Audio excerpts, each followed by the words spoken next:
Welcome back to a Criminally Basic podcast. I'm Hannah. And I'm Megan. So this week we're taking a small break from the music murders. I know, sad. Bummer. We'll be back to them next week, I promise. Or the week after. So this week's episode is a wrestling case that I think I might have mentioned back when we did the Chris Benoit episode. Mm-hmm. So this case is the case of Nancy Argentino and Jimmy Snuka. I think I know this one. You definitely probably, because I'll tell you. We'll get into it. So, okay, this case is not super well known, really. It got brought back into mainstream media back 2012-ish, but I got most of my information from the Vice Dark Side of the Ring episode about this, where it had first accounts of members of her family, friends, members of his friends of his, the paramedics. And then I also got information from the article that brought this case back into the limelight. So Nancy Argentino was a beautiful woman. She was 5'7", 115 pounds, beautiful brown eyes, curly hair. She was described as having an attitude of someone who's from Brooklyn. So that should tell you everything. Yeah, I can totally picture it. Yeah. She was a hard worker. She was also kind of the favorite of the family because she didn't give her mom much hell or anything. It's funny, she actually once went on a date with Hulk Hogan, too.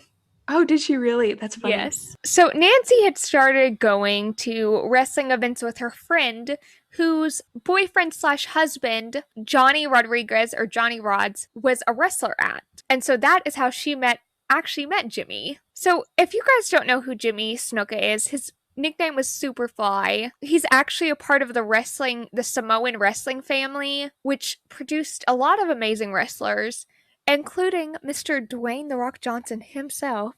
Oh, wow. Okay. Beautiful man. Love him. We do love him.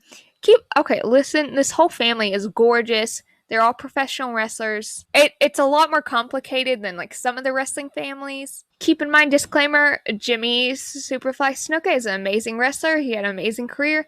This is great, but that's not what we're here to talk about. Disclaimer done. So even though Nancy was his girlfriend, he had a wife and children at home. Oh, great. So he's a really morally upstanding citizen. Oh, of course he is. Yeah. Wonderful. Also, Jimmy was 16 years her senior. So Nancy was 23. Oh, she was around our age. Yes. Okay. And also, at this time, he was on coke and other drugs extremely bad. Mm. So after Jimmy's manager, his wrestling manager, didn't want to babysit him anymore, Nancy was hired to be Jimmy's handler. Low-key his babysitter, to make sure he got on matches in time, he was driven places, all that stuff. And Nancy really did love the guy, so she's like, of course, whatever. Mm-hmm. And also, it doesn't help that no one wanted to deal with him because how bad he was on drugs and stuff. Yeah. Nancy's family really did like him, though, even though they didn't know about the drugs and him being married part. Mm-hmm. So according to the Morning Call article about this case, Nancy's mother, Caroline Argentino, said he was a really good person, quiet, never argued with Nancy, and that's what Caroline also told police. Allegedly, Jimmy had also bought her a ring, and they were planning on moving into a condo together. Which, how you gonna do that when you're married to someone else, my dude? That was my question exactly. I don't know. Everyone in her family seemed to like Jimmy, but he didn't talk to anyone. He was from Fiji. Mm-hmm. So it wasn't that it was a language barrier or anything. It's just he didn't talk. Okay. So there was an incident I'm going to tell you before the main events that happened in this case. Jimmy and Nancy had got into an argument. They were both naked. Jimmy was beating her. He'd actually grabbed her by the hair and ran her face into drywall. Yeah. Police were called. Well, before that, let me backtrack. Nancy had actually called her sister saying along the line, something's happening, it's not good. And then she abruptly hung up. And then Nancy's sister called the police. When police got there, it took 7 officers and 2 police dogs to restrain him. Oh my gosh. They had actually said Jimmy was having superhuman strength.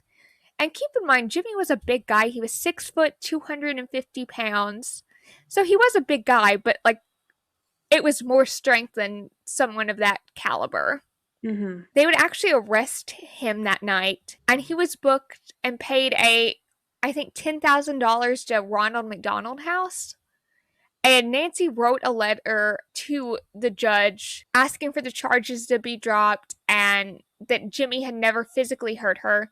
I'm going to read you a quote from the Morning Star article that explains it. Snuka was charged with second and third degree assault, resisting arrest, and obstruction of government admission, but accepted a plea deal that dropped all of those charges in exchange for pleading guilty to harassment, and this was in April 2000 or 1983. But things unfortunately don't get better from there. The last time Caroline would hear from her daughter Nancy would be Mother's Day, May 8th, 1983. She was in Connecticut and on her way to Allentown, Pennsylvania, for Jimmy to do a show. So Allentown, Pennsylvania had a big fairground where WWE would go a lot. So it was very normal, well, WWF at the time, but it was very normal to see some of their stars there walking around like normal. Mm-hmm. So in May 8th, 1983, Jimmy would come back from a WWF show to meet to the George Washington Motor Lodge. He was with another wrestlers, Mr. Fuji and Don Morocco. He told them that he needed to go check on his girlfriend and she wasn't feeling well. Well, when he got there, Nancy was in bed almost dead. He would call 911 and they got her to the Lehigh Hospital at 12:40 p.m. So here's what Jimmy said in the interview with the police. I thought, my God, I better try and call a doctor right away, Snuka said in his 1983 police interview. Right away, I went out of my mind. I don't know what to do with her. I just called the front desk, told them my girl is having a hard time breathing. It seems like she can't even breathe at all. Whatever you do, please hurry up. Oh my But goodness.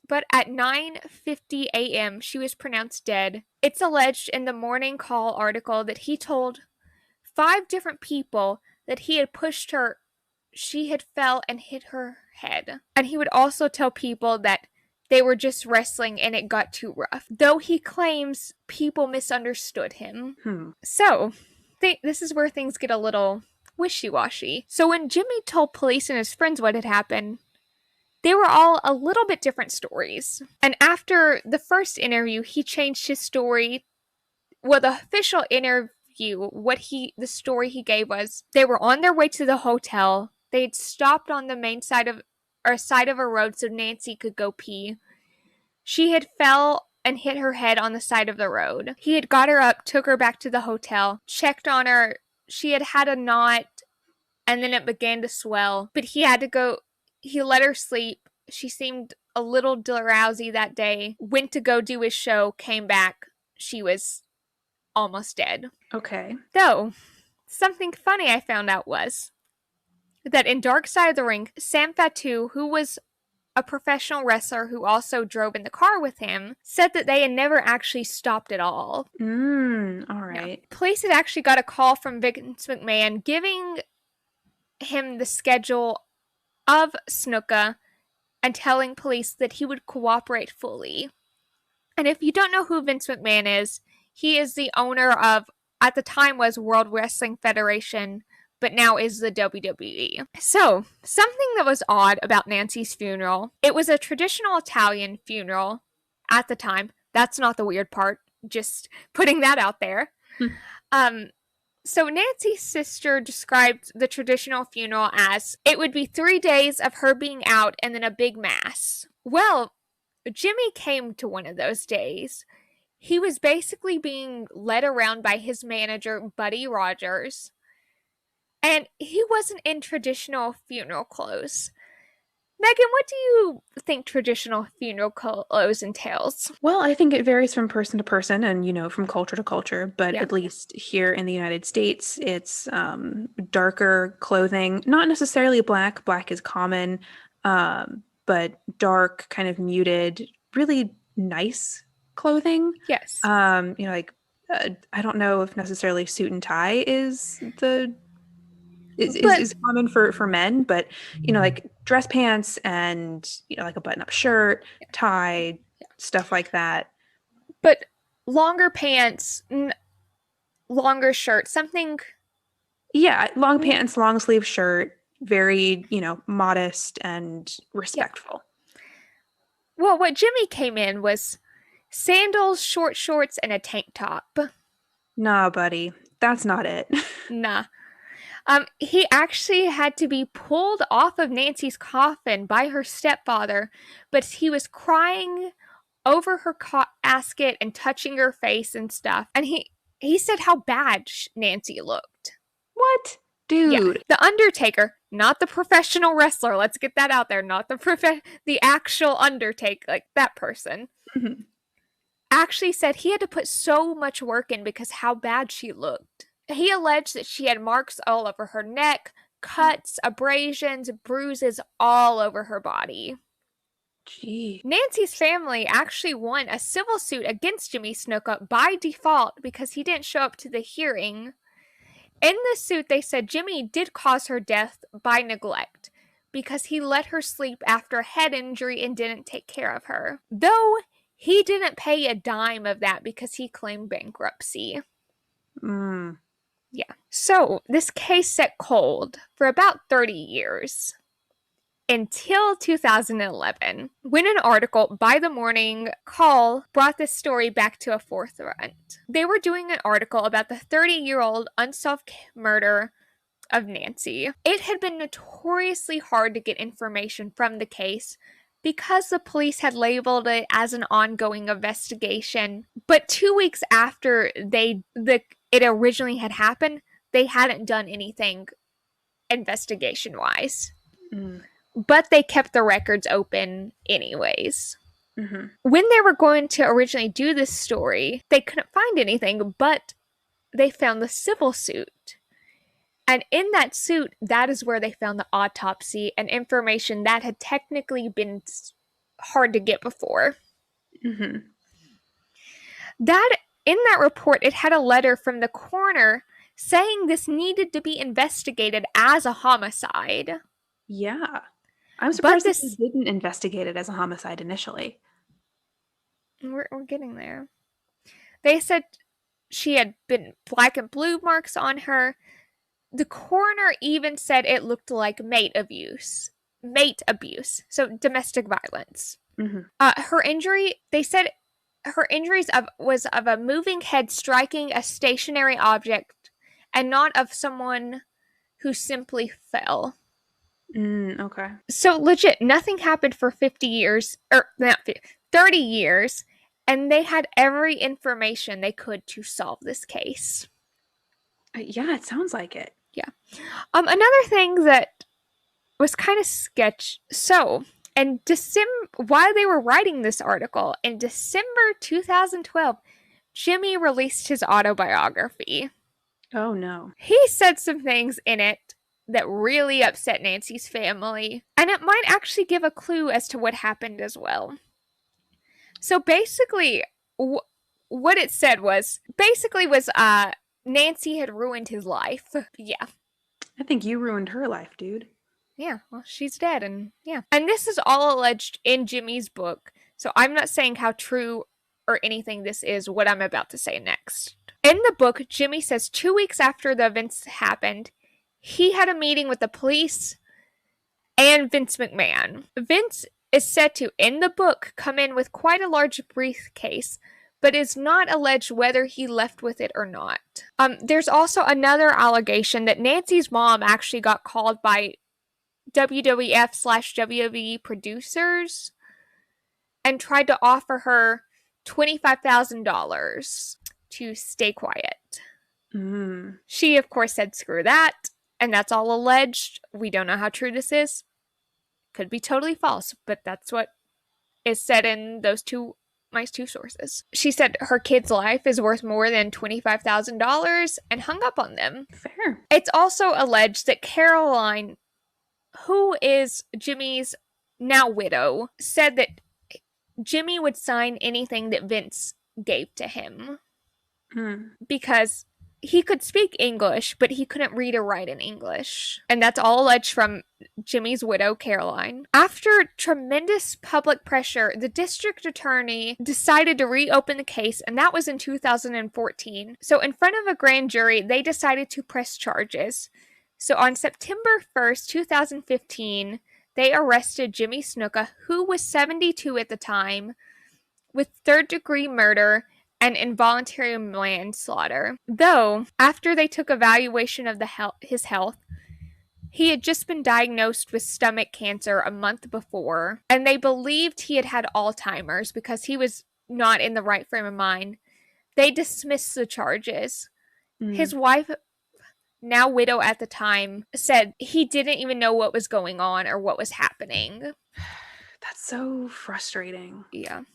So 5 days after the verdict was read, Jimmy Snuka died of stomach cancer. Man. Something I wanted to bring up, though, is I mentioned in the Chris Benoit episode how people were so upset that he wasn't in the Hall of Fame, but Jimmy Snuka was. Mm-hmm. Not that I think Chris Benoit should be in the Hall of Fame. I understand why they were so upset. Mm-hmm. He was inducted into the Hall of Fame in 1996. Which they knew about these allegations. They weren't hidden. Yeah. And they decided to do it. Mm-hmm. But when these allegations were brought back up into the public, they did remove him from the Hall of Fame. Okay. Which, good, but you shouldn't have put him in the first place. Yeah. This case is so frustrating because justice does end up coming around, but it came around too late. Absolutely too late. When people believe police dropped the ball on it, and I personally believe they did too, because they had everything they needed to convict 30 plus years ago. Yeah. And so Nancy's family they were somewhat relieved that they got a little bit of justice, but it wasn't enough for them. No, and nothing is going to bring back, their family member who was killed. Yeah. And especially when this seems to be such an easy open and shut case. Mm-hmm. But so civilly, I can say he did it, whether unintentionally, but he technically did it. But legally, we don't know if he actually did it or not. Okay. So he wasn't convicted legally, but civilly, he was. Mm-hmm. So that was the tragic death of Nancy Argentino. And she had so much of her life to live, and it was taken so short from her. That the frustrating thing about this case is, that they did have enough to convict him. Yeah. When the crime occurred. Yeah. And whether that be from just police incompetence, corruption, mm-hmm. what it may be, someone dropped the ball on this big time. Yeah. Thank you all for listening to a Criminally Basic podcast. If you want to find more, find us at a Criminally Basic podcast on Instagram and Twitter.